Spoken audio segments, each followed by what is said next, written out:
Om Shuklam Bharadaram Vishnum Shashivarnam Chaturbhujam Prasannavadanam Dhyahet Sarva Vignopashantahe.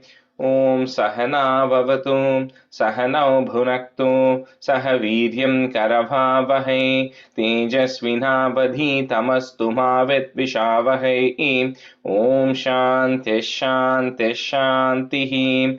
Agajanana Patmarkam Gajanana Maharnisham अनेकदन्तं भक्तानाम् एकदन्तमुपास्महे श्रीमहागणपतये नमः गुरवे सर्वलोकानां विषजे भवरोगिणां निधये सर्वविद्यानां श्रीदक्षिणामूर्तये नमः अस्मद्गुरुचरणारविन्दाभ्यां नमः वसुदेवसुतं देवं कंसचाणूरमर्दनं देवकी परमानन्दं कृष्णं वन्दे जगद्गुरुं ज्ञानानन्दमयं देवं निर्मलस्फटिकाकृतिम् आधारं सर्वविद्यानां श्रीहयग्रीवमुपास्महे श्रीहयग्रीवमूर्तये नमः सरस्वती नमस्तुभ्यं वरदे कामरूपिणि विद्यारम्भं करिष्यामि सिद्धिर्भवतु मे सदा श्रीमहासरस्वत्यै नमः उमाकोमलहस्ताब्जसम्भावितललाटकं हिरण्यकुण्डलं वन्दे कुमारं पुष्करस्रजं வெற்றிவேல் முருகனுக்கு ஹரஹரோஹரா லோகவீரியம் மகாபூஜ்யம் சர்வரக்ஷாகரம் விபும் பார்வதி ஹிருதயானந்தம் சாஸ்தாரம் பிரணமாம்யகம் சுவாமியே சரணமையப்பா வாகர்த்தாவிவ சம்பிரக்தோ வாகர்த்த பிரதிபத்தயே ஜகதः பிதரौ வந்தே பார்வதி பரமேஸ்வரौ ஸ்ரீ பார்வதி பரமேஸ்வராभ्यां நமः कोमलं कूजयन् वेणुं श्यामलोऽयं कुमारकः वेदवेद्यं परब्रह्म तस्मै श्रीगुरवे नमः अस्मद्गुरुचरणारविन्दाभ्यां नमः श्रीकृष्ण गोविन्द हरे मुरारे श्रीनाथ नारायण वासुदेव श्रीकृष्ण गोविन्द हरे मुरारे श्रीनाथ नारायण वासुदेव श्रीकृष्ण गोविन्द हरे मुरारे श्रीनाथ नारायण वासुदेव पीताम्बरं करविराजितचक्रशङ्खकौमोदकी सरसिजं करुणासमुद्रं राधासहायम् अतिसुन्दरमन्दहासं वातालयेशम् अनिशं हृदि भावयामि कृष्णो रक्षतु मां चराचरगुरुः कृष्णं नमस्ये सदा कृष्णेनैव सुरक्षितोऽहमसकृत् कृष्णाय दत्तं मनः कृष्णादेव समुद्भवो मम विभो कृष्णस्य दासोऽस्म्यहं कृष्णे भक्तिरचञ्चलास्तु भगवन् हे कृष्ण तुभ्यं नमः श्रीगुरुवायूरप्पा शरणं नम्राणां सन्निधत्ते सततमपि पुरस्तैरणभ्यर्थितानपि अर्थान् कामानजस्रं वितरति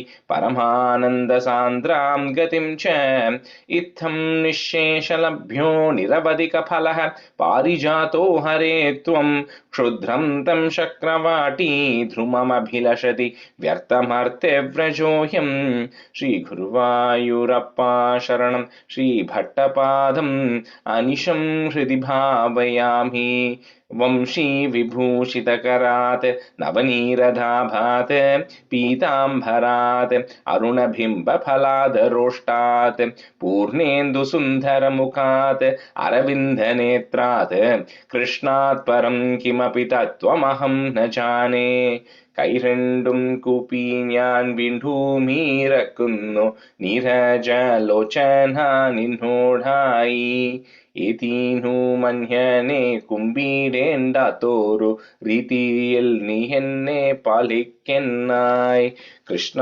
ഹരേ ജയ കൃഷ്ണ ഹരേ ജയ കൃഷ്ണ ഹരേ ജയ കൃഷ്ണ ഹരേ. Good morning everyone, welcome to the class. Okay, so I think we'll do a quick review of I think 42 and 43, right? See, it's not on. Vasu, can you do one, and Shivani Garu, can you do one? I can do 43. I'll do 43. Okay. ॐ श्री कृष्णाय परब्रह्मणे नमः। षटकासुर वध वर्णनम्। कदापि जन्मर्क्षदिने तव प्रभो निमन्त्रितज्ञातिवधूमहीसुरा महानसस्त्वां सविधे निधाय स महानसादौ ववृते व्रजेश्वरी ततो भवत्राणनियुक्तबालकप्रभीतिसङ्क्रन्दनसङ्कुलारवैः समीपतः परिस्फुटद्दारुचटारवः ततस्तदा कर्णन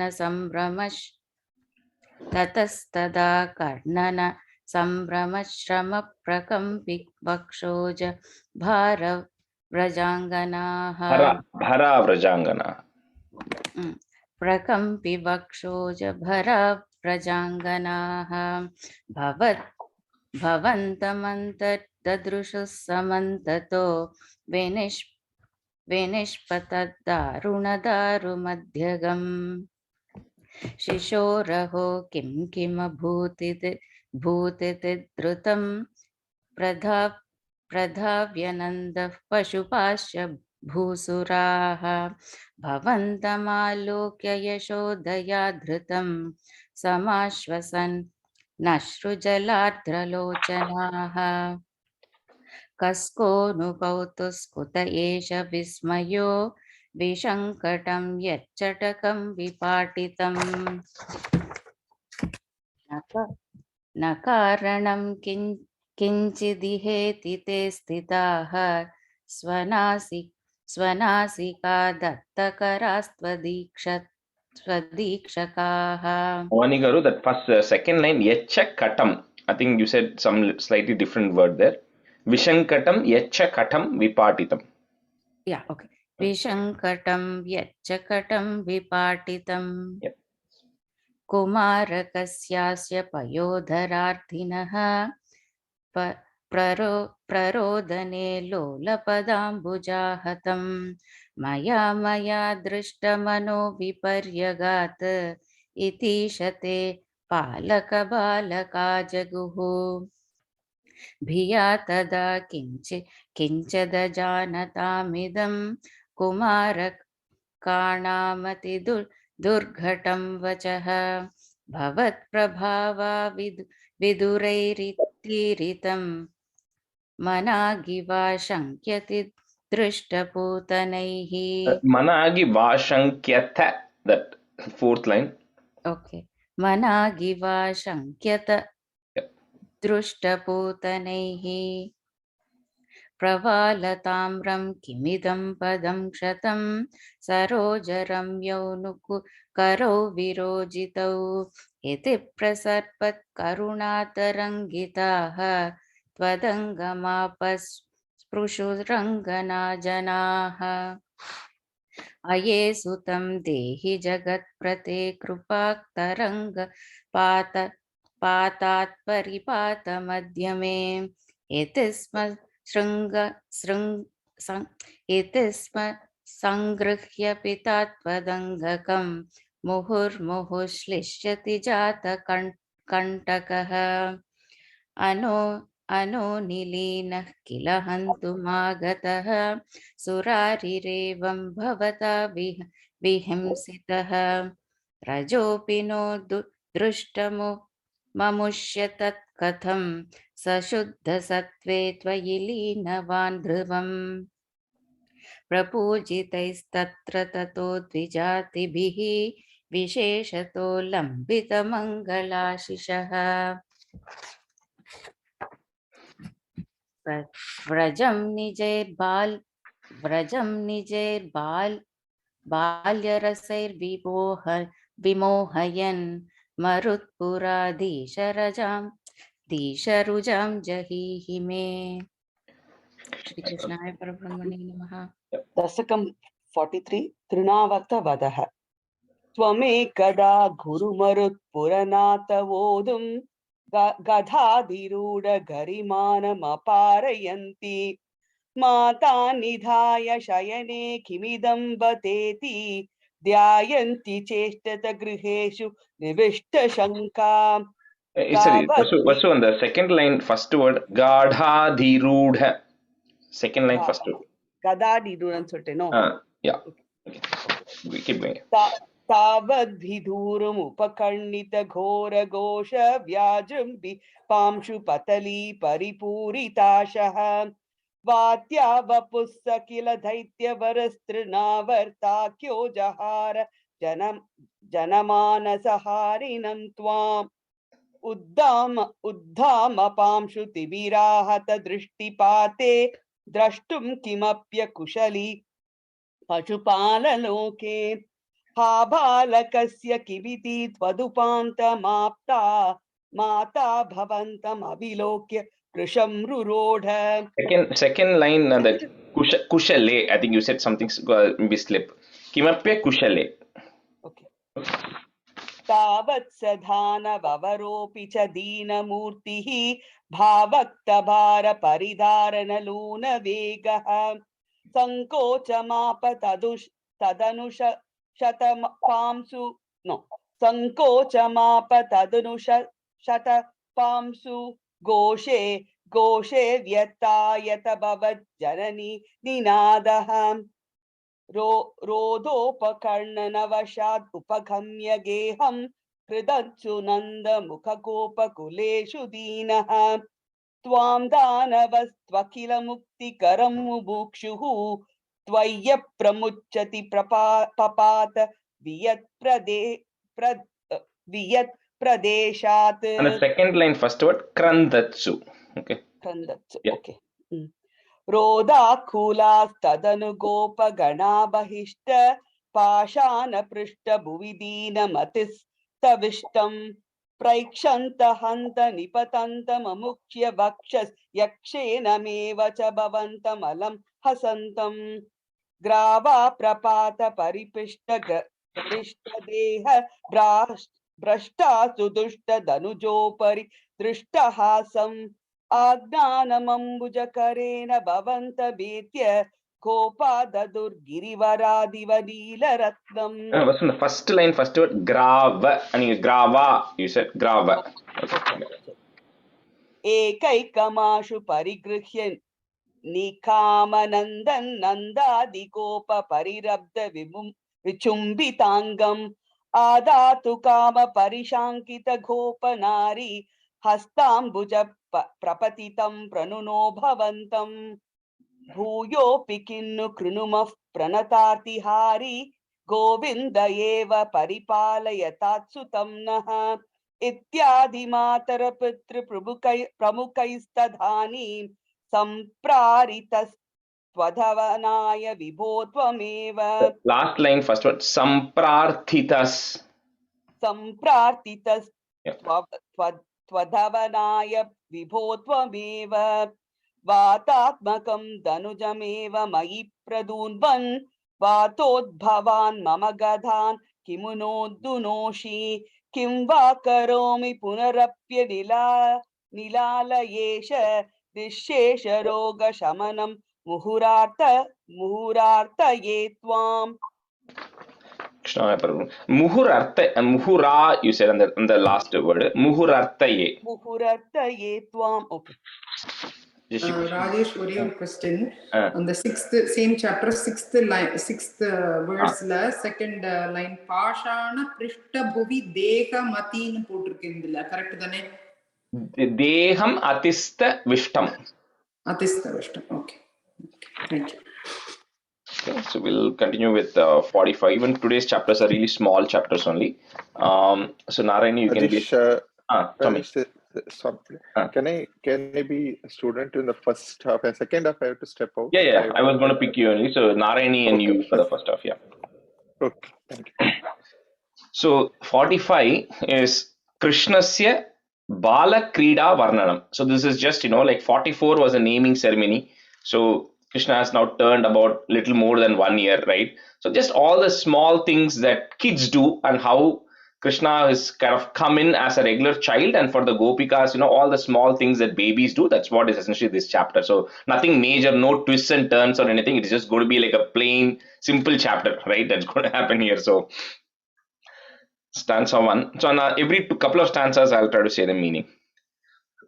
अयि सबलमुरारे पाणिजानुप्रचारैः किमपि भवनभागान् भूषयन्तौ भवन्तौ चलितचरणकञ्जौ मञ्जुमञ्जीरशिञ्जा श्रवणकुतुकभाजौ चेरतुश्चारुवेगात्. So अयि सबलमुरारे पाणिजानुप्रचारैः, किमपि भवनभागान् भूषयन्तौ भवन्तौ चलित चरण कंजौ मंजु मंजीर शिंजा, and then put a plus, श्रवण कुतुक भाजौ चेरतुष चारु वेगात्. अयि सबलमुरारे पाणिजानु प्रचारैः किमपि भवन भागान् भूषयन्तौ भवन्तौ चलितचरणकञ्जौ मञ्जुमञ्जीरशिञ्जा श्रवणकुतुकभाजौ चेरतुश्चारुवेगात्. अयि सबलमुरारे पाणिजानुप्रचारैः किमपि भवनभागान् भूषयन्तौ भवन्तौ चलितचरणकञ्जौ मञ्जुमञ्जीरशिञ्जा श्रवणकुतुकभाजौ. அந்த இடத்துல பிளஸ் போட்டு காமா எல்லாமே படிக்கணுமா? ஆமா, அந்த third and fourth line is together. Yeah. Okay. चलितचरणकञ्जौ चलितचरणकञ्जौ मञ्जुमञ्जीरशिञ्जा श्रवणकुतुकभाजौ चेरतुश्चारुवेगात्.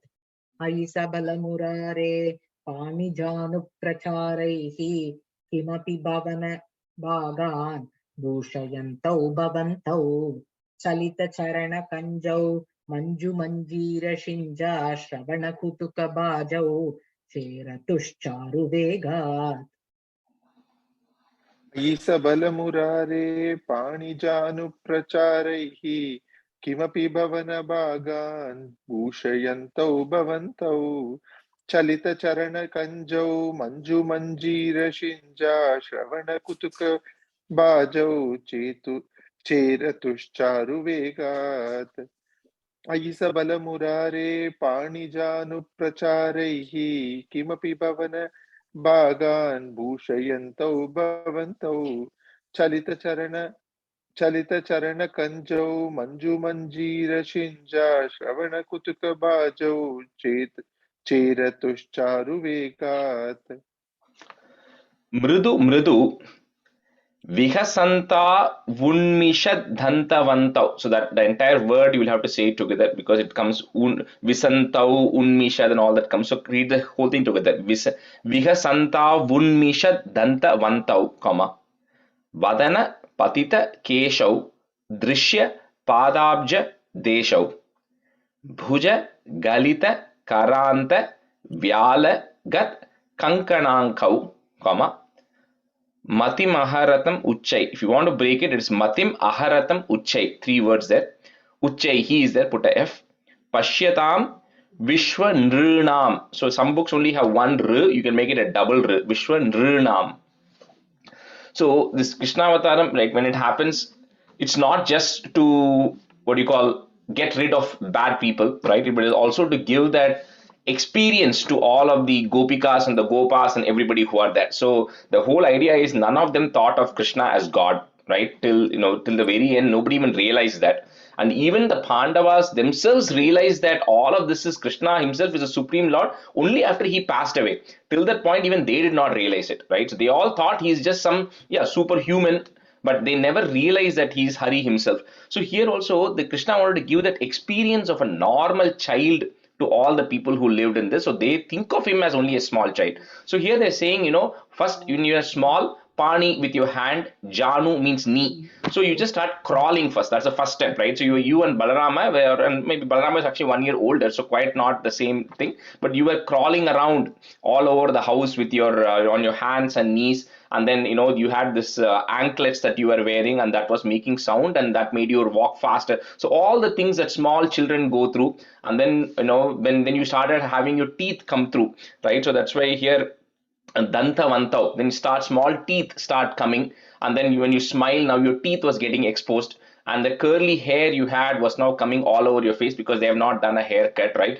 So my own brother's son just turned a year 2 months back, right? So his hair was all over his face, and finally they went and trimmed everything. It looks much more clearer. So simply he's saying all your hair is falling over your face and covering your eyes, and all the bangles that you are wearing, kankananka, all the bangles you're wearing in your hands, you're playing with it, they all keep sliding down. So he's just explaining that you're moving around the house a lot at this time, and everybody's really enjoying your presence as you're going around the house. मृदु मृदु विहसन्ता उन्मिषद्दन्तवन्तौ वदनपतितकेशौ दृश्यपादाब्जदेशौ भुजगलितकरान्तव्यालगत्कङ्कणाङ्कौ मतिमहरतमुच्चैः पश्यतां विश्वनृणाम्. मृदु मृदु विहसन्तौ उन्मिषद्दन्तवन्तौ वदनपतितकेशौ दृश्यपादाब्जदेशौ भुजगलितकरान्तव्यालगत्कङ्कणाङ्कौ मतिमहरत उच्चैः पश्यतां विश्वनृणाम्. And Mr. Uchchaihi, you can put that F, right? Matimaharatam Uchchaif. Uchchai, okay. मृदु मृदु विहसन्तौ उन्मिषद्दन्तवन्तौ वदनपतितकेशौ दृश्यपादाब्जदेशौ भुजगलितकरान्तव्यालगत्कङ्कणाङ्कौ मतिमहरतमुच्चैः पश्यतां विश्वनृणाम्. मृदु मृदु विहसन्ता उन्मिषद्दन्तवन्तौ वदनपतितकेशौ दृश्यपादाब्जदेशौ भुजगलितकरान्तव्यालगत्कङ्कणाङ्कौ मतिमहरतमुच्चैः पश्यतां विश्वनृणाम्. मृदु मृदु विहसन्तौ उन्मिषद्दन्तवन्तौ वदनपतितकेशौ दृश्यपादाब्जदेशौ भुजगलितकरान्तव्यालगत्कङ्कणाङ्कौ मतिमहरतमुच्चैः पश्यतां विश्वनृणाम्. So, in the first line, you said Vihasantau Unmishad, right? That's how you say. Maybe your book has it broken down. But that au and u typically will get combined. So it becomes Vihasanta Vunmishad. Oh, okay. Okay. Okay, Vihasanta Vunmishad. But if you break it, it is Vihasantau and Unmishad. That is the correct, but it's written continuously. So. Okay, so also mridu mridu vihasanta unmishad dantavantau. Okay. Yeah, that's right. Anusarati janaughe kautuka vyakulakshe, kimapi krita ninadam vyahasantau dravantau valita vadana padmam prishthato datta drishti, kimiva na vidadhate kautukam vasudeva. अनुसरति जनौघे कौतुकव्याकुलाक्षे किमपि कृतनिनादं व्याहसन्तौ द्रवन्तौ वलितवदनपद्मं पृष्ठतो दत्तदृष्टि किमिव न विदधाते कौतुकं वासुदेव. अनुसरति जनौघे कौतुकव्याकुलाक्षे किमपि कृतनिनादं व्याहसन्तौ द्रवन्तौ वलितवदनपद्मं पृष्ठतो दत्तदृष्टि किमिव न विदाते कौतुकं Vasudev. And the last line, vidadhate, double dhat. Vidadhate. Yeah. Okay. अनुसरति जनौगे कौतुकव्याकुलाक्षे किमपि कृतनिनादं व्याहसन्तौ द्रवन्तौ वलितवदनपद्मं पृष्ठतो दत्तदृष्टि किमिव न विददाते कौतुकं वासुदेव अनुसरति जनौगे कौतुकव्याकुलाक्षे किमपि कृतनिनादं व्याहसन्तौ द्रवन्तौ वलितवदनपद्मं पृष्ठतो दत्तदृष्टि किमिव न विददाते कौतुकं वासुदेव अनुसरति जनौगे कौतुकव्याकुलाक्षे किमपि कृतनिदानं व्याहसन्तौ द्रवन्तौ वलितवदनपद्मं पृष्ठतो दत्तदृष्टि किमिव न विददाते कौतुकं Vasudev Dhruta gatishu patanta vuttitau. So even here, if we have patantau uttitau, if we have it as two different words, just make it one word. Patanta vuttitau, V as in Victor. Vuttitau lipta pankau, comma divi muni bhira pankaihi is there. Put a is muni bhira pankais sasmitam vandyamanau dhrutamata jananibhyam sanukampam grihitau मुहुरपि परिरब्धौ द्राग्युवाम chumbitau cha. So just continuing the third stanza. Now, they were walking around and their, the anklets are all making noise. The bangles are all rolling down their wrist and coming to the bottom. So now, like any other child, they have reached a stage where when they start replicating the sounds, right? So that's what he is saying. You were then making kritani nadam, various sounds are beginning to come out, right? And then you're imitating what people are all telling. And then when people are chasing you, then you start running. Like kids start and they start crawling and you go, then they start running away. And then when you're doing it, vadna padnam prishtato dhatta drishti, then look back. And when you look back and then you show your lotus like face to everybody and then you smile and then you continue to laugh and run around. So then in the fourth stanza, you get to the stage where you're beginning to now walk. So when you're walking, then of course the first step is falling down. So here when you fall, then you fall on the mud. So when you fall on the mud and you get dirty, and just Bhattipat being a poet is saying the rishis who are dirtless, like the taintless rishis, so they are now praying to you because now they are seeing that you are touching the sands of Vrindavan, which is becomes the Punya Kshetra because of that. Because you are walking there, you are falling and you're rolling in the mud, right? And that makes it even more auspicious. And then the rishis are all praying, and when that happens, of course, your mothers are all coming and lifting you and drag yuvam, both of you. Yuvam means to both of you, and hugging and chumbitau and kissing both of you and taking care of you. Rajesh, ஒரு quick question.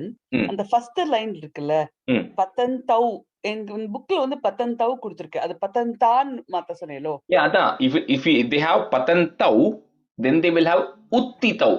You uttitau, right? So and the au and u becomes, you just join it, so it becomes patanta vuttitau. So let me just type the spelling here. So or a மேல ஒரு கோடு போட்டுறணும் மேல. patanta, and then the u becomes a v, Victor. So uttitau. I just typed in the chat window. So patanta vuttitau, it becomes va. Okay. It's just sandhi. I'm just joining two things. So Drutagatishu patanta vuttitau lipta pankau divi munibhira pankai sasmitam vandhyamanau drutamata jananibhyam sanukampam grihitau muhurapi parirabdhau dragyuvam chumbitau cha. Drutagadiषु पदन्ताौ उत्थितौ लिप्तपङ्कौ दिवि मुनिभिरपङ्कैः सस्मितं वन्द्यमानौ धृतमतजननीभ्यां सानुकम्पं गृहीतौ मुहुरपि परिरब्धौ द्राग्युवां चुम्बितौ च. Narayan, in the second line, pankaihi, you put the is and join. Pankais sasmitam. Drutagadiषु पतन्तौ उत्थितौ लिप्तपङ्कौ दिवि मुनिभिरपङ्कैः सस्मितं वन्द्यमानौ धृतमतजननीभ्यां सानुकम्पं गृहीतौ मुहुरपि परिरब्धौ द्राग्युवां चुम्बितौ च धृतगतिषु पतन्ता उत्थितौ लिप्तपङ्कौ दिवि मुनिभिरपङ्कैः सस्मितं वन्द्यमानौ धृतमतजननीभ्यां सानुकम्पं गृहीतौ मुहुरपि परिरब्धौ द्राग्युवां चुम्बितौ च The third line first word, right? धृतगतिषु Sorry, so I mean the third line first word, dhrutamata, u sound has to come there.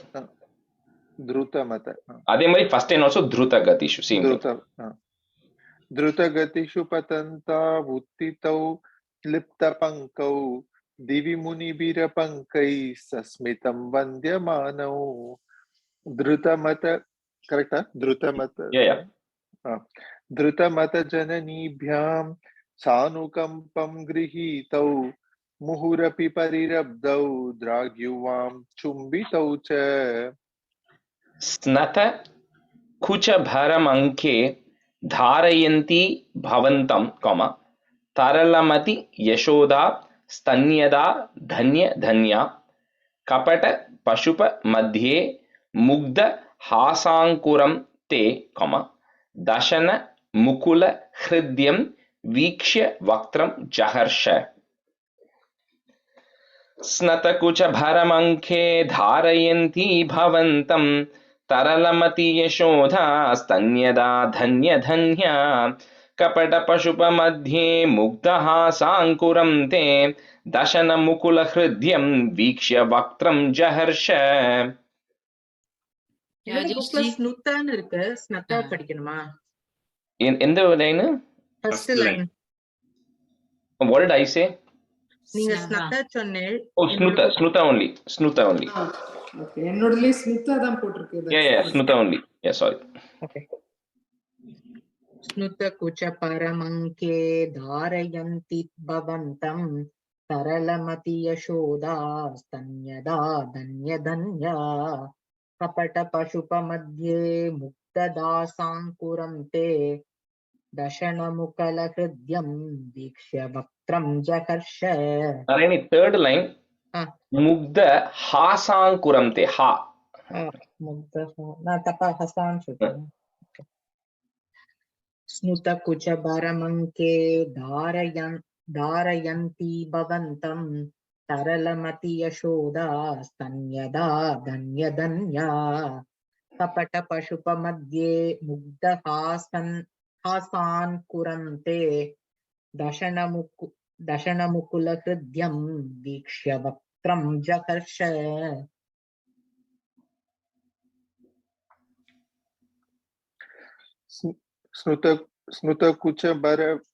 स्नुतकुचभरमङ्के धारयन्ती भवन्तं तरलमति यशोदा स्तन्यदा धन्यधन्या कपटपशुपमध्ये मुग्धहासाङ्कुरं ते दशनमुकुलहृद्यं वीक्ष्य वक्त्रं जहर्ष. स्नुतकुचभरमङ्के धारयन्ती भवन्तं तरलमति यशोदा स्तन्यदा धन्यधन्या कपटपशुपमध्ये मुग्धहासाङ्कुरं ते दशनमुकुलहृद्यं वीक्ष्य वक्त्रं जहर्ष. तदनु चरण चारी darakais sakamara, and then there is a line, right? You put a plus there and you move one of the in to the end of that line. So sakamaran and then put a plus. Nilaya tatishu khelan bala chapalya shali bhavana shuka vilalan vatsakamsh chanudhavan. I think this one, some books had dalan or something, in some books it was different. I don't know if anyone has that, but vatsakamsh chanudhavan, comma, katamapi krita hasair gopakair varito bhuhu. So in the fourth one, Butterpart kind of said, Kimivena vidadhate kautukam. So it said, what all joy did you not give to all the gopas and the gopikas when they were playing around you, everything, right? But of course, the highest of joy is reserved for the mother, right? So here he says, when now even at the time now when you fall and everything happens, and at the end of the day, Yashoda then picks you up. She picks you up, she puts you in the lap, and then she starts breastfeeding you. And when you then start drinking milk, then you feel extremely happy, and then you give her a smile. And when you give that smile to Yashoda, she gets even more happier, right? And that's how Yashoda was getting her bliss, was to see you happy drinking milk, right? So that was happening to this Tanyada Dhanya Dhanya. When she's giving you, she's such so the divine, and she's blessed, right, to be able to experience this. And then when you start growing up, it's not just for the gopikas and Yashoda, but also for the other boys in the neighborhood. As you all start playing, then you also have to give happiness to the the Vatsakams is referring to the calves which are there, the small the cow's children, as well as Shuka is referring to parrot, and Vilalan referring to the cats. So you then start also running behind the cats, the parrots, and the calves, and also giving them happiness. And by looking at all of that, all the gopikas were hase, they were all laughing, looking at how you're enjoying, right? So you're really giving them that natural feeling that you're just like any other child, nothing different, right? It's a question. So did Kausalya reborn as Yashoda? I've read somewhere, I don't know if it is true. Yeah, that is all. That's a theory that Kausalya was born as Yashoda and all that. But I think, like we said, right, Yashoda and this thing, Nandagopa, where that Vrishni, no, what is the name? Drona and somebody else. I'll tell you the name. So they were two couples who were extremely devoted, and they did penance for several thousands of years, and they were then blessed to have Krishna as a child. So that is the other story that is there, that goes on, right? And like, if you remember in the 37th chapter also, when all the devas and all go, saying that the earth is completely filled and bharam with all these demons and who are there, and how to get rid of it. So then Krishna says, I will be, or Narayana says, I will be born, and then says, you all devas and the deva patnis will be born as gopas and gopikas to then serve me. So they are the ones who take birth in that Yadava dynasty and all that, right? So yeah, there's a separate other backstory for Yashoda and Nandagopa. Okay, Yeah. thank you. तदनु चरणचारी धारकैः साकमार्हान् निलयततिषु खेलन् बालचापल्यशाली भवनशुकविलालान् वत्सकांश्चानुधावन् कथमपि कृतहासैर्गोपकैर्वारितो भूः. ஒரே ஒரு question Rajesh, third லைன்ல பவன சுக விடாலான்னு போட்டிருக்கு, B டாலான்னு போட்டிருக்கு. Okay, அதான் சொன்னேன். அந்த some books have it as டாலான், just change it to லாலான், விலாலான். விலாலானா? சோ என்னோடல பி போட்டிருக்கு, பா. ஓகே, இல்ல வீடர் இந்த விக்டர் தான் இருக்கு, கேட் ரெஃபர் பண்றதுக்கு. So just change it to VILALAN. Yeah, விலாலான். Thank you. ராஜேஷ், இந்த ஃபர்ஸ்ட் லைன்லயும் ஒரு நிமிஷம், ஃபர்ஸ்ட் லைன்லயும் வந்து சாக்க மாராத் அப்படின்னு போட்டிருக்கு. அதான், அது வந்து சாக்க மாராத் நிலைய, பட் அந்த இட்டு வந்து when you're saying it together it becomes a in there because the na is coming next. If you're putting a comma there, it becomes saka marat there, but because we're saying it together, you put a in there. Yeah, so அங்க comma கிடையாது, comma கிடையாது, because you're putting a plus there, it becomes saka maran nilayatati shukelan. Got it. Okay. तदनुचरणचारी धारकै साकमारा निलयततिषु केलन् बालचापल्यशाली भवनशुकविलालान् वत्सकांश्चानुधावन् कथमपि कृतहासैर्गोपकैर्वारितो भूः. तदनुचरणचारी धारकै साकमारा निलयततिषु केलन् बालचापल्यशाली भवनशुकविलालान् वत्सकांश्चानुधावन् कथमपि कृतहासैर्गोपकैर्वारितो भूः. तदनुचरणचारी धारकैः साकमारा निलयततिषु केलन् बालचापल्यशाली भवनशुकविलालान् वत्सकांश्चानुधावन् कथमपि कृतः सैर्गोपकैर्वारितो भूः तदनुचरणचारी दारकैः साकमारा निलयततिषु केलन् बालचापल्यशाली भवन शुकविलालान् वत्सकांश्चानुधावन् कथमपि कृतः सैर्गोपकैर्वारितो भूः. So I just remembered, Mani, to your question. It is Drona and Dhara, Dhara, right? So they are the couple. So because the reason is, I remember, I forgot when you asked me. So Parikshit also asks, right? At one point to Shukra Brahman is that how is it that the what do you call Nandagopa and Yashoda are so blessed that they could have the Lord Himself as his son? Right, similarly Devaki and Vasudeva also, right, although they gave birth, right? So what is the thing that they have to do? So that's where the Devaki Vasudeva, like we said, there's a bigger story, right? They had multiple births. Krishna was the third time that was happening and all that. But for Nandagopa and Yashoda, so like we said, Drona and Dhara were two people who were again extremely committed, and they all undergo what you call several thousands of years of penance and thing to be able to get this thing. So that's why it's the Shukra says anytime the Lord is coming, he brings along with him a set of people.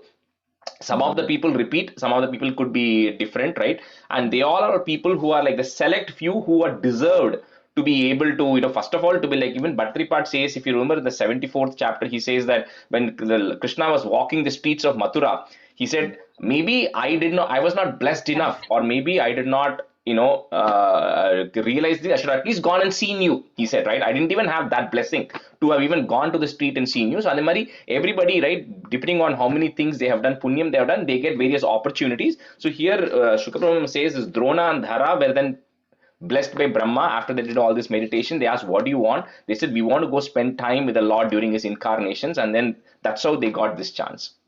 Okay. And now, again, whether it is the same as Kaushalya, I don't know that, but at least these are Drona and Dhara. So, Okay, thank you. so stanza 7.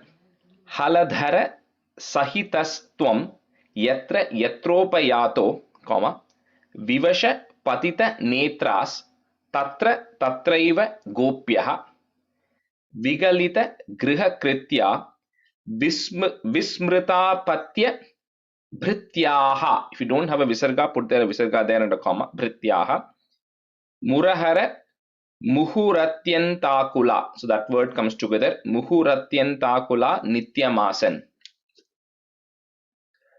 हलधर सहितस्त्वं यत्र यत्रोपयातो विवशपतितनेत्रास्तत्र तत्रैव गोप्यः विगलितगृहकृत्या विस्मृतापथ्यभृत्याः मुरहरमुहुरत्यन्ताकुला नित्यमासन्. हलधर सहितस्त्वं यत्र यत्रोपयातो विवशपतितनेत्राः तत्र तत्रैव गोप्यः विगलितगृहकृत्या विस्मृतापत्यभृत्याः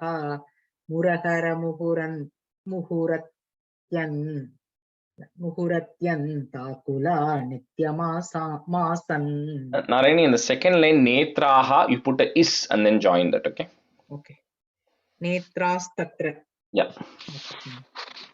हलधर सहितस्त्वं यत्र यत्रोपयातो विवशपतितनेत्रास्तत्र तत्रैव गोप्यः विगलितगृहकृत्या विस्मृतापत्यभृत्याः मुरहरमुहुरत्यक्ताङ्कुला नित्यमासन्.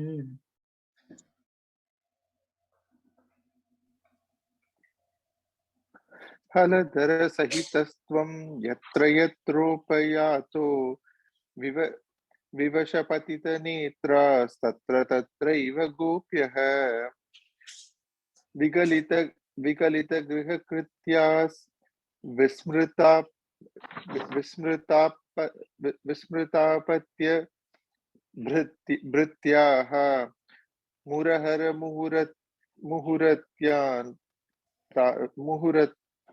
मुहुरत्यान्ताकुला नित्यमासान्.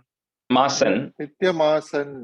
And the fourth line, second word, kind of, it is Muhur Atyanti Akula, multiple words mixed together. So you have to say it together. Muhur Atyantakula. Muhuratyanta kula. Yeah. I'll try again. Yeah. Haladhara sahitastvam yatra yatropayato vivashapatita netra tatra tatraiva gopyah vigalita griha krityas vismritapatya bhrityaha murahara muhuratyanta kula nityamasan. Yeah, got that. Rajesh, the first line, is there a to in the end? Yatra payatha. Oh, yeah, yataha potrapa chalapo. Just make it Ama. yato. Ama. Just Yeah. make it yato then, yeah. Thank Sometimes they put yataha. Yeah. Rajeshji, could you just chant that last line? Yeah. Third line or Rajeshji. Third Okay. and fourth. Vigalita griha kritya vismrita patya bhrityaha murahara muhuratyantakula nityamasan. Thank you. Muhuratyantakula nityamasan. Nityam asan. So nityamasan. Okay. Thank you. Stanza 8. Prati nava navanitam gopika dattam ichan, comma, kalapadam upagayan, or you can say it together, kalapadam upagayan, komalam kwapi nrityan, sadaya yuvati lokair arpitam. If you want to break it, lokair arpitam, sarpi rashnan, comma, kvachana nava vipakvam dugdham apya pibhastvam. Dugdham apya pibhastvam. The previous stanza again, like I think we said every time that, see, even at some point, right? I think, and I was sharing this from a Thursday class. I think Deepa was there in the 76th chapter, right? When Uddhava comes and then he sees how the Gopikas are constantly thinking and narrating the stories. Now, you can't just narrate stories and memories if it did not happen, right? So it should have happened. I mean, for them to narrate that story. So that's what is happening here is yatra yatropajato. Wherever you both go, tatra tatraiva gopyaha. The Gopikas used to be there at various places looking at you all the time. So whatever you were doing, they were following you and they were seeing what all you were doing. And that's when later on they were able to narrate all these stories, saying that, what, Krishna used to do this, Krishna used to do this as a small child, because they were constantly with you all the time and constantly looking at what you were doing. And that's how they were also, even as they were doing their household duties, they were monitoring you all the time. They were constantly involved with you, right? And then Krishna then reaches a stage where, where he now wants for a couple of things. He wants nava vipakvam, means hot milk, or butter, right, which is sarpin, the butter that he needs. And when he needs all this, then he goes and asks the Gopikas. So they used to tell him, one of them used to say, you have to do nrityan, you have to do a dance. Then Krishna and all the boys will do a dance. Then, gayan, sometimes they'll tell you to sing. So at that time you used to sing. So you used to go and do all these things, whatever the Gopikas are telling, and in return they used to give you butter or milk and all these things. And that's how the Gopikas used to have fun with you and then enjoy your time. Prati navanavanitam gopika dattamichan kalapadamupagayan komalam kwapi nrityan sadaya yuvati lokair arpitam sarpirashnan kvachana nava vipakvam dugdhamapyapi bhastvam. Prati navanitam gopika dattamichan kalapadamupagayan komalam kwapi nrityan sadaya yuvati lokairarpitam sarpirashnan kvachana nava vipakvam dugdhamapyapi bastvam. Prati navanavanitam gopika dattamichan kalapadamupagayan komalam kwapi nrityan sadaya yuvati lokairarpitam sarpirashnan kvachana nava vipakvam dugdhamapyapi bastvam. Pratinavanitam gopika dattamichan kalapadamupagayan komalam क्वापि नृत्यन् सदय युवति लोकैरर्पितं सर्पिरश्नन् क्वचन नवविपक्वं दुग्धमप्यापिबस्त्वं प्रतिनवनवनीतं गोपिका दत्तमिच्छन् कलपदम् उपगायन् कोमलं क्वापि नृत्यन् सदयर्युवती लोकैरर्पितं सर्पिरश्नन् क्वचन नवविपक्वं दुग्धमप्यापिबस्त्वम् मम खलु बलिगेहे yachanam jatam astam. Put a im at the end of that line, comma astam. Next line, that miha becomes iha. Iha punara balanam agrato. You can break that ma into imana. Balanam agrato naiva kurve. Iti vihita matihi. Put a ih sound, matih. Kim deva sant yajya yachnyam. Okay, so this couple of last two words maybe a little bit, I'll say that again. Santyajya yachnyam, nyam, that nyam sound comes, yachnyam, comma dhadi ghritam aharastvam. If you want to break it, dhadi ghritam, dhadi is referring to curd, ghritam is ghee. So dhadi ghritam aharastvam charuna choranena. So then Krishna, then when he goes, so there's one stage where they tell him to dance, he'll dance, sing and all that, and he was getting. And then Krishna, then Bhattaripat says, Krishna, then you realized that in your previous incarnation, when you went as Vamana, Bali, when you went to Mahabali's Bali Gehe, when you went to Mahabali's house, Gehe, you went and you had to ask for Bhikshay, right? He asked you what you want, and you said, I want these 3 feet of land. So you already begged at that point in time. So in this avataram, you decided that, I'm not going to be the case here where I'm going to be asking for things. I'm just going to take things. So that's why maybe you reached a state where instead of going and asking the gopikas for butter and milk and everything, you started stealing. So charuna choranena, you then got into stealing these things by various innovative ways, because you decided that in this avataram, you're not going to go and ask anybody anything. So now the boy starts stealing all the butter and everything from the gopikas' house. मम खलु बलिगेहे याचनं जातमास्ताम् इह पुनरबलानाम् अग्रतो नैव कुर्वे इति विहितमतिः किं देव सन्त्यज्य याच्न्यां दधिघृतमहरस्त्वं चारुणाचोरणेन मम खलु बलिगेहे याचनं जातमास्ताम् इह पुनरबलानाम् अग्रतो नैव कुर्वे इति विहितमतिः किं देव सन्त्यज्य याच्यां दधिघृतम् अहरस्त्वं चारुणाचोरणेन. Yach, and the third line last, yach nyam, nyam, nyam. याच्न्यां. Yeah, nyam. Yeah. मम खलु बलिगेहे याचनं जातमास्ताम् इह पुनरबलानाम् अग्रतो नैव कुर्वे इति विहितमतिः किं देव सन्त्यज्य याच्न्यां दधिघृतमहरस्त्वं चारणेन. चोरणेन.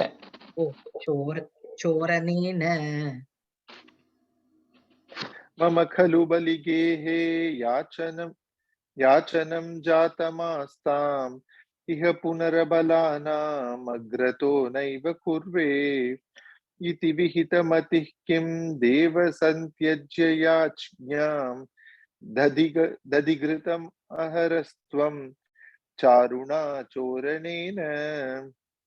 मम खलु बलिगेहे याचनं जातमास्ताम् इह पुनरबलानाम् अग्रतो नैव कुर्वे इति विहितमतिः किं देव सन्त्यज्य याच्न्यां दधिघृतम् अहरस्त्वं चारुणाचोरणेन.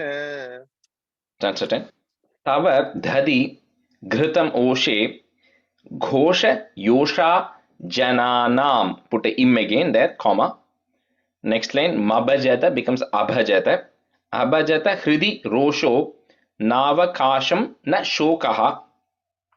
Hridayam api mushitva harsha sindhau nyadhas tvam, comma, sa mama shamaya rogan vata gehadi natha. So, even though you went and stole, of course, the Gopikas don't know this is a lot. So, even though you went and stole the butter and ghee and milk and everything from this Gopika's house, none of them had na shokaha na roshaha. So they did not have anger or they did not have any sorrow because you actually took it. In fact, as a result of doing it, he says, you actually hridayam api mushitva. As a result of doing this, you stole their hearts as well. And that you stealing their hearts and put them in a state of extended bliss, and they were extremely happy that you were doing it because they did not find anything fault and they wanted you to do this because that made them even more happier. Oh, Vata Gehadinata, oh Lord of Guru Vayu, please eradicate my diseases.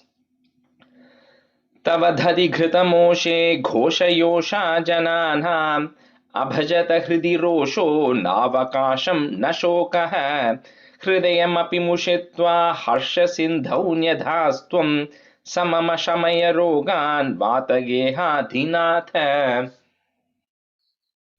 तव दधिघृतमोषे घोषयोषा जनानाम् अभजत हृदि रोषो नावकाशं न शोकः हृदयमपि मुषित्वा हर्षसिन्धौ न्यधास्त्वं समम शमय रोगान् वातगेहादिनाथ.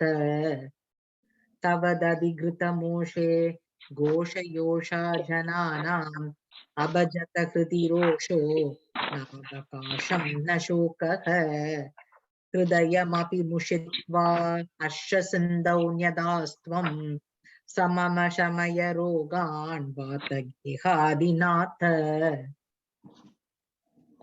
तव दधिघृतमोषे घोषयोषा जनानाम् अभजत हृदि रोषो नावकाशं न शोकः हृदयमपि मुषित्वा हर्ष सिन्धौ न्यधास्त्वं समम शमय रोगान् वातगेहादिनाथ.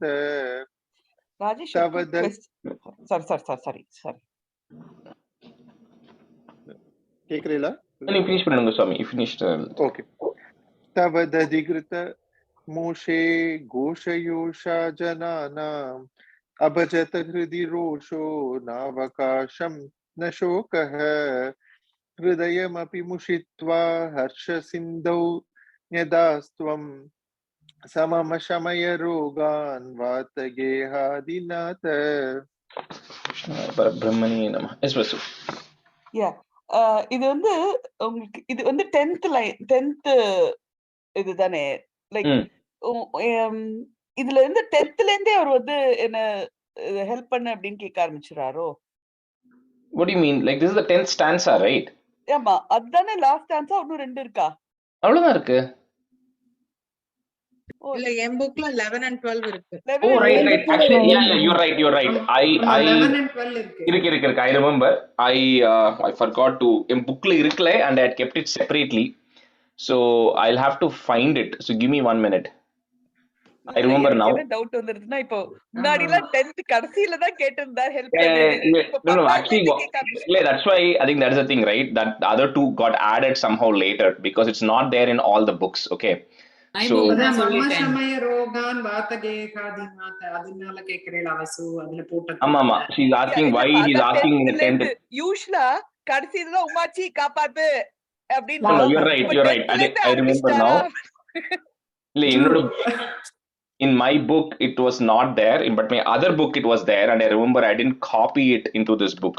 So 45, right? So 104. Give me 1 sec.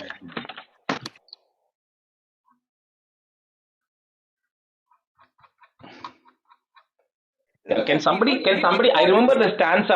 It's got 2 different tunes. Can somebody post it on the WhatsApp or something? Because the other book I don't have it.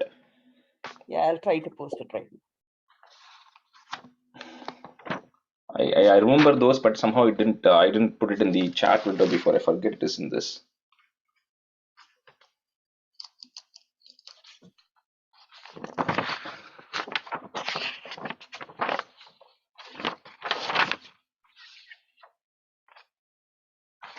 I put it also, even I will need it. I just posted. Okay. Oh, wasum potta. Rendu vandukku ungalku. Okay. Thanks for that. Yeah. So we'll change also. I think Anu and Aarti, you can be students. Okay. So let me. So are we going to chant 12 for this chapter? 11 and Yeah. We're going to do 11 and 12. So I'm just going to tell you how to do that. Okay. So Shaka Greta Vidhum Vilokya, and then put a comma. Phalam ityambham cha tatam muhuhu, comma. Samprartyatha tada tadiya vachasa, comma. Protshipta bahau twayi, short e at the end. We'll do two lines. So this one is a different tune. Okay, it's a 4-liner tune. Shakhagreta vidhum vilokya phalamityambham cha tatam muhuhu samprartyata tada tadiya vachasa protshipta bahau twahi. शाकाग्रेत विधुं विलोक्य फलमित्यमम्बां च तातं मुहुः सम्प्रार्त्यात तदा तदीयवचसा प्रोक्षिप्तबाहौ त्वयि. Anu, on the first line, phalam ityambam. शाकाग्रेत विधुं विलोक्य शाकाग्रे विधुं विलोक्य फलमित्यम्भां च तातं मुहुः सम्प्रार्त्यात तदा तदीयवचसा प्रोक्षिप्तबाहौ त्वयि. शाकाग्रेत विधुं विलोक्य फलमित्यम्भां च तातं मुहुः सम्प्रार्त्यात तदा तदीयवचसा प्रोक्षिप्तबाहौ त्वयि. Arti, on the first line, on the same thing. Phalam ityambham. Note பண்ணிக்கிறேன் ராஜேஷ். शाकाग्रेत विधुं विलोक्य फलमित्यम्भां च तातं मुहुः सम्प्रार्त्यात तदा तदीयवचसा प्रोक्षिप्तबाहौ त्वयि. Phalam ityambham. Ambham, right? On the word ambham. So phalam ityambham. Yeah, okay. Chitram deva shashi sate karamagat, comma. Kim bhrumahe sampataha, comma. Jyotir mandala purita akhila vapuhu. That's one word. Purita akhila vapuhu. So together, purita akhila vapuhu, comma. Praga virad rupatham. Chitram deva shashi sate karamaghat. Kim bhrumahe sampataha jyotir mandala purita akhila vapuhu pragha virad rupatham. चित्रं देव शशी सते करमगात् किं ब्रूमहे सम्पतः ज्योतिर्मण्डलपूरिताखिल वपुः प्रागाविराड्रूपताम्. चित्रं देव शशी सते करमगात् किं ब्रूमहे सम्पतः ज्योतिर्मण्डलपूरिताखिल वपुः प्रागाविराड्रूपताम्. चित्रं देव शशी सते करमगात् किं ब्रूमहे सम्पतः ज्योतिर्मण्डलपूरिता किल वपुः प्रागाविराड्रूपताम्. चित्रं देव शशी सते करमगात् किं ब्रूमहे सम्पतः ज्योतिर्मण्डलपूरिता किल वपुः प्रागाविराड्रूपताम्. Answer 12. Kim bhatedham iti sambhrama bhaja menam, comma. Brahmarnave kshanamamum parimajya tatam mayam punastanaya mohamayim vitanvanne, comma. Ananda chinmaya jaganmaya pahi rogat. So this is a different tune. I think this goes back to the original 8 stanzas and the original 10 stanzas. Kim batetamiti sambhrama bhajamenam brahmarnave kshanamamum parimajyatatam mayam punastanaya mohamayim vitanvan Ananda Chinmaya Jaganmaya Pahi Rogat. किं बतेदमिति सम्भ्रमभाजमेनं ब्रह्मार्णवेक्षणममुं परिमज्यतातं मायां पुनस्तनयमोहमयीं वितन्वन् आनन्दचिन्मय जगन्मय पाहि रोगात् किं बतेदमिति सम्भ्रमभाजमेनं ब्रह्मार्णवेक्षणममुं परिमज्यतातं मायां पुनस्तनयमोहमयीं वितन्वन् आनन्दचिन्मय जगन्मय पाहि रोगात् किं बतेतमिति सम्भ्रमभाजमेनं ब्रह्मार्णवेक्षणममुं परिमज्यतातं मायां पुनस्तनयमोहमयीं वितन्वन् आनन्दचिन्मय जगन्मय पाहि रोगात् किं बतेतमिति सम्भ्रमभाजमेनं ब्रह्मार्णवेक्षणममुं परिमज्यतातं मायां पुनस्तनयमोहमयीं वितन्वन् आनन्दचिन्मय जगन्मय पाहि रोगात्. Rajesh, a quick question இதுல. Yeah. இதுல வந்து இப்போ நீங்க சொன்னீங்க உங்க bookல you had only till 10. The 11th and 12th வேற யாரோ add பண்ணாலா? That's what I don't know because a lot of books don't have the 11th and 12th, but when I learned the 11th and 12th. That's why while looking at it I knew exactly how it goes, but I don't know how, because it's very rare that in 10th also he says Pahi Roga or something and then again comes in 12th, right? That's why I'm not sure what happened there. Rajesh, what is the meaning of that 10, 11? What is he saying? Yeah, let me just see what this thing okay. Yeah, I think this is something about, like similar to the Hanuman story, right? He goes and asks that Phalam, that he's looking at the moon and thinking of it as a fruit or something. And then, so I don't know the exact story behind it. I'll have to go check what that is. But it's some similar story like that it happens. Like when Hanuman thought the sun as a fruit and went after it, right? Something similar to that. I'll check and I'll tell or send a message. Okay. I had a question, Rajesh. இந்த Moon கிட்ட காமிக்கும் போது Moon வந்து உடனே இவர் கை தூக்கின உடனே Moon வந்து கிட்ட வந்து like it came to him or something. Yeah, that's what something like that, yeah. So on the second line la brahmarnave nu varda. Let me open it. Brahma, see, the Brahma and the word vandu, you don't have to necessarily you don't have to explicitly say the word ha. Brahma, it just kind of flows mari. So anala, yeah, it's Brahmarnave. Ennodula Brahmarnave irukku adnala. Brahmarnave. That is there. Yeah, that I is definitely there. Brahmarnave. And mohamayim vitanvan in irukanga. Ama, I don't know unga bookla eppadi irukku therilla, but that line ends with a in and next line goes ananda. So unless you probably might have na in the next line, is that what you have? Vitanva Ananda Chinmayan irukku. No, okay. You put a in at the end of the line. Vitanvan. Thank you. Rajesh, எனக்கு ஒரு question. இந்த இது மாத்திரம் தான் வேற இந்த ராகத்துல பாடுறோம். மிச்சதெல்லாம் நம்ம வந்து முதல் ஃபர்ஸ்ட் 10 வந்து வேற மாதிரில சொன்னோம். ஐ சபல முராரே அப்படிதானே சொன்னோம். இது மாத்திரம் மாத்திரம் இல்லையா ராகம்? ஆமா, the 10th and 11th and 12th it's a different tune, right? That's because I don't know if you can try singing it in the original way, but this is how it will land. Okay. Kim batetamiti sambramabhajamenam, that it just flows that way. ஏன்னா நாம 10th வந்து தவதரி கிருத மோஷே அப்படி சொன்னோம் இல்லையா? அதனால அதுல வரலங்கறனால because you are more musically inclined, you will be able to see the subtle difference. If I look at the stanza, I'll know what tune that is. That's all I know. I don't know the subtle differences between that. I was about to ask. I was about to ask அது எப்படி நம்ம ரொம்ப நாள் கழிச்சு அதை எடுத்தா எனக்கு வந்து அது எப்படி ஆரம்பிக்கணும்னு தெரியல. அதனால I was about to ask the group எப்படி அதை நான் வந்து இந்த 3 டியூன் தான் ஞாபகம் வச்சிருக்கேன். சாந்திரானந்தம் அது ஒரு டியூன், சமனஸ்மிருத, அப்புறம் ஸ்வயம்பு. இது 3 தான் நான் மார்க் பண்ணிப்பேன். அதனால இதை நான் எப்படின்னு மார்க் பண்ணிக்கணும்னு அவங்க எல்லாருமே கேட்கலாம்னு இருந்தேன்.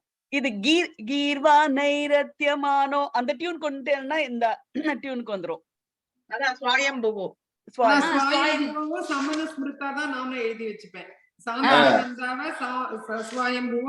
இதுக்கு வந்து அந்த மதிரிஹ குணசக்தா அந்த tune is what is for this particular chapter. Okay. Yeah, I mean, குணசக்தா அது முதல் 10 சொல்ற வசு. அத முதல் அந்த ஃபர்ஸ்ட் ஸ்டார்டிங்ல இருந்து முதல் till 10 அப்புறம் 12 is also மதிரிஹ குணசக்தா தான். இல்லையே 12 வேற சொல்லல. இல்லையே 12 மதிரிஹ குணசக்தா தானே சொன்னேன். I mean the starting is the first one.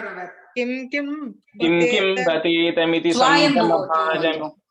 Swayambhu. Yeah. Okay. I mean, the best way, I mean, it's very difficult to remember the best, because when you remember in the 87th chapter, we have multiple tunes coming up in between stanzas, right? So if you just say it like several times, automatically when that stanza ends, you know what the next stanza tune is without thinking about it, right? So like in the 10th mudichone and the 11th mudichone, and the tune automatically will just come. If you just நீங்க சொல்றது correct. Sometimes நமக்கே அத பார்த்த உடனே இது இப்படி வரலையே, இதுல வேற ஏதோ ஃபிட் ஆலியேன்ற மாதிரி இருக்கும். இல்ல அந்த மீட்டரும் மாறுது, அந்த மீட்டரும் லெங்த் அண்ட் எல்லாமே மாறுது. Yeah, that's right. Yeah. So thank you. The sure அவர் எழுதல, வேற யாரோ எழுதிருக்கா. I also think that it's not Bhattadripadu who wrote that. Yeah, even I don't, and that's why I said I don't know that, because generally, and I don't know this, I'm trying to think, is this particular incident is not there in Bhagavatam either. So yeah, anyway. We have one Sanskrit book which is like சீரியஸா எனக்கு வந்து அது கொஞ்சம் பைத்தியம். யாராவது வந்து அவ work credit கொடுக்கலையேன்னு ஒரு ஃபீலிங் இருக்கும். Yeah, I don't know who wrote that. Yeah. Okay, so we'll go to 49. So we'll try to 49. I'm not going to explain the meaning. It's really what's happening. I'll tell you the context behind it. So they were all staying in Gokulam for all these years, right? That's where they were all born, raised, and all that stuff. And then they start seeing all these events happening. Putana incident happens. Then Trinavarta, Sakatasura happens. Then this, the previous stanza, that Manigriva, the trees are big trees which were there for several years fell. So when all these things happened, then Nandagopa and everybody had a meeting and said that something is not right. And sometimes when you think, you say the best way is to really move out of that place, right? If it's a haunted place or something is not going right, the first thing people say is let's move out into a different place. So then what they do is they decide to just go away, and then they find this fertile land called Vrindavan, which is on the banks of river Yamuna. So that's when they all shift over to Vrindavan. So that is a time where they all leave Gokulam, they all shift over to Vrindavan. And then from Vrindavan, Krishna then moves over to Mathura and Dwaraka and everything. And at some point in the future, the Gopikas and whoever were there in Vrindavan come back to Gokulam again. That it's not explained in detail, but they do come back at some point in the future. They do come back to Gokulam, right? So Vrindavan was like a temporary area. So that is what, when all the Govardhana and all of that thing, Kaliya Mardanam, all that we see later is happening in Vrindavan. So this is the chapter which is transitioning from Gokulam to Vrindavan. That's all the primary this chapter is. Okay. So Bhavat Prabhava Vidura Hi Gopaha, that is there, remove it, Visarga, comma. Taru Prapadadhikamatra. So if you want to break it, Prapata Adhikamatra, but you can't break it that way. So just say it together. Prapadadhikamatra Goshthe Ahetum Utpata Ganam Vishankya, comma. Prayatum Anyatra Mano Vithenuhu. Bhavat Prabhava Vidurahi Gopaha Taru Prapatadikamatra Goshthe Ahetumutpata Ganam Vishankya Prayatum Anyatra Mano Vithenuhu. Bhavat Prabhava Vidurahi Gopaha Taru Prapadadikamatra Goshthe Ahetumutpata Ganam Vishankya Prayatumanyatra Mano Vitenuhu. Bhavat Prabhava Vidurahi Gopaha Taru Prapadadikamatra Goshthe Ahetumutpata Ganam Vishankya Prayatumanyatra Mano Vitenuhu. Bhavat Prabhava Vidurahi Gopaha Taru Prapata Kimatra Goshte Ahetumutpata Ganam Vishankya Prayatumanyatra Mano Vitenuhu. Arti in the second line, Prapata Dhikamatra.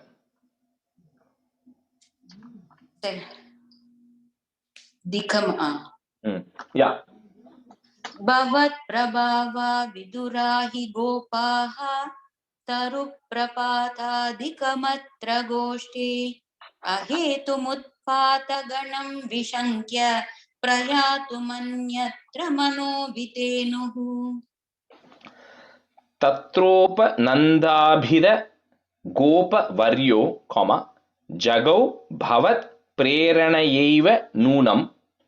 Itaha is there, put a f, itaf pratichyam vipinam manognyam, comma, vrindavanam nama viraja titi. See, the only thing is Bhattaripad is giving his usual comment saying bhavat prerana eva nunam. He says this was indeed, it's your intention because you wanted to go to Vrindavan because there are certain things to be taken care there, because moving to Vrindavan did not solve their problems. More incidents only happened in Vrindavan also, right? So it says because of your prerana, you didn't tell somebody, one of the Gopas, wise Gopa, to go tell Nanda Gopa, let's not stay here, let's go to Vrindavan. எனக்கு என் புக்ல வந்து இந்த first line வந்து கோப வார்யஹன்னு கொடுத்திருக்கு. It could have been Varyaha, not Varyaha. Oh, Varyaha, sorry. Varyaha. Yeah, then you change it to Varyo. I think sometimes in the Visarga Balan it ends with the O depending on what's coming next. So Varyo. Tatropananda bhidagopa varyo jago bhavat preranayeva nunam itah pratichyam vipinam manognyam vrindavanam nama virajatiti. तत्रोपनन्दाभिद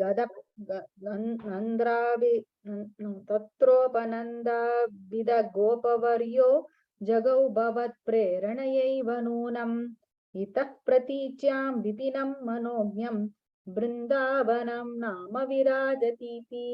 No, அது வந்து V as in Victor, right? Vrindavanam. இல்லையா? Okay. Sorry, என்ன channel? Vrindavanamnu என் bookல போட்டுருந்தேன். Yeah, அது வந்து அந்த it's actually Vrindavanam only. V as in Victor. And okay, so அது வந்து later on, like even the Vraja, right? The people who live there, they call it Vraja. அது வந்து இப்ப போனா people call Braja. So and the verb becomes bha in colloquial in new Hindi, but original Sanskrit is va only, Victor. तत्रोपनन्दाभिगद गोपवर्यो जगौ भवत् प्रेरणयैव नूनम् इतः प्रतीच्यां विपिनं मनोज्ञं वृन्दावनं नाम विराजतीति. तत्रोपनन्दाभिद गोपवर्यो जगौ भवत् प्रेरणयैव नूनम् इतः प्रतीच्यां विपिनं मनोज्ञं वृन्दावनं नाम विराजतीति. तत्रोपनन्दाभिद गोपवर्यो जगौ भवत् प्रेरणयैव नूनम् इतः प्रतीच्यां विपिनं मनोज्ञं वृन्दावनं नाम विराजतीति. Brihadvanam tat khalu nanda mukhyaha. Put a visarga there if you don't have it under comma. Vidhaya gaushti namata kshanena twadanvita twaj janani nivishta, and then put a plus, garishta yananugata vicheluhu. बृहद्वनं तत्खलु नन्दमुख्याः विधाय घौष्टीनमतक्षणेन त्वदन्वितत्वज्जननी निविष्टगरिष्ठयानानुगता विचेलुः. बृहद्वनं तत्खलु नन्दमुख्याः विधाय गौष्टीनमतक्षणेन त्वदन्वितत्वज्जननी निविष्ट गरिष्ठयानानुगतो गता विचेलुः. बृहद्वनं तत्खलु नन्दमुख्याः विधाय गौष्टीनमतक्षणेन त्वदन्वितत्वज्जननी निविष्ट गरिष्ठयानानुगता विचेलुः. बृहद्वनं तत्खलु नन्दमुख्याः विधाय कौष्टीनमतक्षणेन त्वदन्वितत्वज्जननी निविष्ट गरिष्ठयानानुगता विचेलुः. बृहद्वनं तत्खलु नन्दमुख्याः विदाय गौष्टीनमतक्षणेन त्वदन्विदत्वज्जननी निविष्ट गरिष्ठयानानुगता विचेलुः. Rajesh, ஒரே ஒரு question. Garishtava, Garishtava. Garishta, short e, Garishta. Stanza 4. Ano manognya dhvani dhenu pali, long e, pali, put a plus, khura pranadhantarato. That word you say together. Pranadhantarato vadhubihi bhavat vinodala pitaksharani. That word is together because bhavat vinoda alapita aksharani, multiple words there, so you say the whole thing together. Bhavat vinodala pitaksharani, short e, comma, prapiya nagnayata marga dairgyam. Ano manognya dhvani dhenu pali khura pranadantarato vadhubihi bhavat vinodala pitaksharani प्रपीयनाज्ञायत मार्गधैर्घ्यम्. अनो मनोज्ञध्वनिधेनुपाली कुरप्रणादान्तरतो वधूभिः भवद्विनोदालपिताक्षराणि प्रपीयनाज्ञायत मार्गधैर्घ्यम्. Anu, on the first line in the dhenupali is there, right? That's a long e, okay? Okay. अनो मनोज्ञध्वनिधेनुपाली कुरप्रणादान्तरतो वधूभिः भवद्विनोदालपिताक्षराणि प्रपीयनाज्ञायत मार्गदैर्घ्यम्.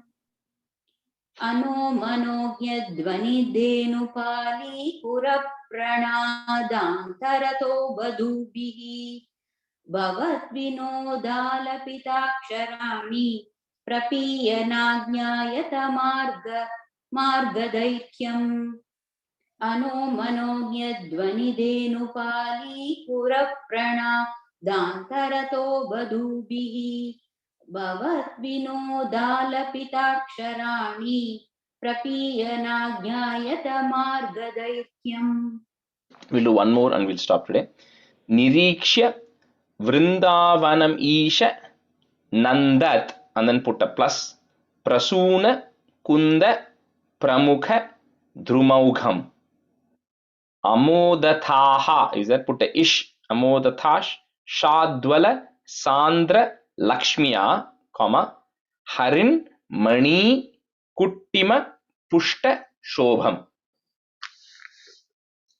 निरीक्ष्य वृन्दावनमीशनन्दत् प्रसूनकुन्द प्रमुखद्रुमौघम् अमोदथाशाद्वलसान्द्रलक्ष्म्या हरिण्मणिकुट्टिमपुष्टशोभम्.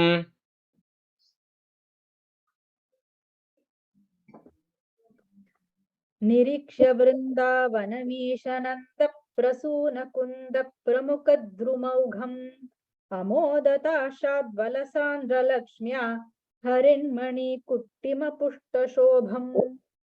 निरीक्ष्य वृन्दावनमीशनन्द प्रसूनकुन्द प्रमुखद्रुमौघम् अमोदताशाद्वलसान्द्रलक्ष्म्या हरिण्मणिकुट्टिमपुष्टशोभम्.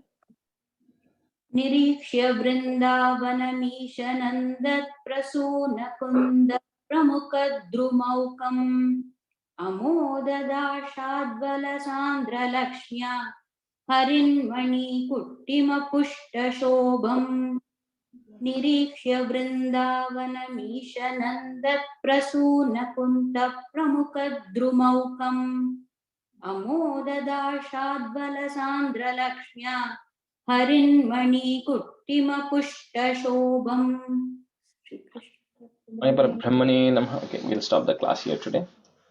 सान्द्रानन्दावबोधात्मकमनुपमितं कालदेशावदिभ्यां निर्मुक्तं नित्यमुक्तं निगमशतसहस्रेण निर्भास्यमानम् अस्पष्टं दृष्टमात्रे पुनरुरुपुरुषार्थात्मकं ब्रह्मतत्त्वं तत्तावद्भाति साक्षात् गुरुपवनपुरे हन्त भाग्यं जनानां कायेन वाचा मनसेन्द्रियैर्वा बुद्ध्यात्मना भा प्रकृते स्वभावात् करोमि यत् सकलं परस्मै नारायणायेति समर्पयामि. Thank you, everybody. So next class, we'll finish the half of 49 and then 50. So we would have finished 20 out of the remaining 50, right? So we'll then probably have the class after that. We can do a quick review of the 20 Dasakams that we completed this time, okay? So I'll post Rajesh, it. ஒரு இது நீங்க இந்த பாராயணம் போட்டிருந்தீங்க இல்லையா, 1 a day, அதுல வந்து ஏதாவது ஃபார்மேட் இருக்கா? இல்ல ஃபர்ஸ்ட் இந்த சாந்திரா நந்தாவை படிச்சுட்டு தான் படிக்கணுமா, ஏதாவது இருக்கா? இல்ல ஜஸ்ட் அந்த No, you just read. பண்ணிட்டு Dhyana Stokam also is up to you only. Like if you want to do the Dhyana Stokam, you can do the Dhyana Stokam. But just read the appropriate chapter. So today is the 5th chapter, right? 5th chapter. So you just do the 5th chapter and then you wrap it up with Sandrananda and Kayena Vacha. That's good enough. Okay, sure. Okay. Yeah. Thank you, Rajesh. Thank you. Thank you, Rajesh. Thanks, everybody. Thank you, Rajesh. Bye. Bye. Bye.